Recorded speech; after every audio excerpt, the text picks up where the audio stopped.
Mister Krishna Byregowda, ಒಂದು ಮಾತು ಹೇಳ್ತೀನಿ, ಯಾರನ್ನೋ ಬೆಚ್ಚಿಸ್ಕೊಳ್ಳಿಕ್ಕೆ ಇವೆಲ್ಲ ಇಟ್ಕೊಂಡು ನನ್ನೇನು ಅಲ್ಲಾಡ್ಸೋಕ್ಕಾಗಲ್ಲ. ಇನ್ಯಾವ ಸಣ್ಣ ಪುಟ್ಟ ಪುಡಿ ಇದಕ್ಕೆಲ್ಲ ನಾನು ಚರ್ಚೆ ಮಾಡೋಕ್ಕೆ ಹೋಗಲ್ಲ.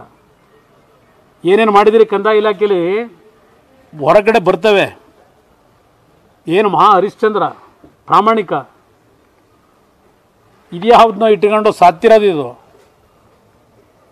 ಇದನ್ನು ಇಟ್ಕೊಂಡು ಆಟ ಆಡೋಕೆ ಹೊರಟಿದ್ದೀರಲ್ವ, ಮಾಡಿ. ಇದು ಯಾವ ತನಿಖೆ ಮಾಡ್ತೀರೋ ಮಾಡ್ಕೊಳ್ಳಿ.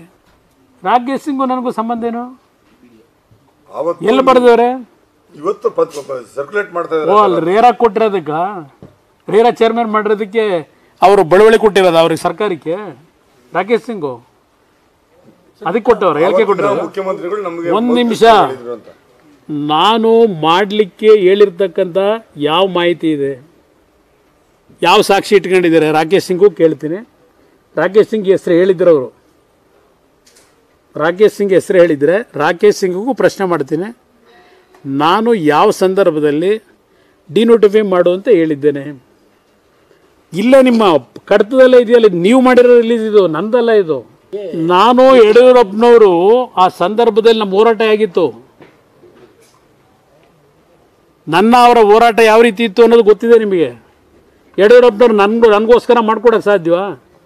ಆಮೇಲೆ ನನ್ನ ರಾಜಕೀಯ ಜೀವನದಲ್ಲಿ ನಾನು ಯಾರ ಹತ್ರನೂ ತಪ್ಪು ಮಾಡಿ ಅಯ್ಯೋ ನಾನು ಮಾಡಿಬಿಟ್ಟಿದ್ದೀನಿ, ಅಯ್ಯೋ ನಾನು ಉಳಿಸಿ ಅಂತ ಹೇಳಿ ಇದುವರೆಗೂ ಯಾರ ಹತ್ರನೂ ಕೈ ಕಟ್ಟಿ ಹಾಕಿ ನಿಂತಿಲ್ಲ.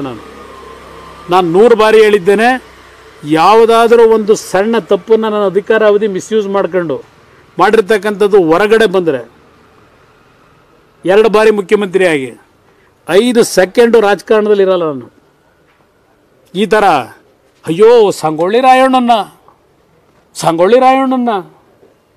ಹಿಡ್ಕೊಟ್ಟವರು, ಕೊಲೆ ಮಾಡಿದವರು, ಸಾಯಿಸ್ಬಿಟ್ಟವರು ನಂಬರೇ ದಿನಾ ಭಾಷಣ.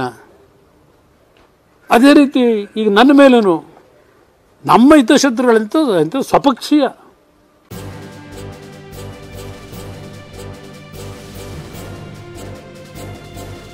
ಇದು ಮಾನವೀಯ ಸಂದೇಶದ ಜನವಾಹಿನಿ.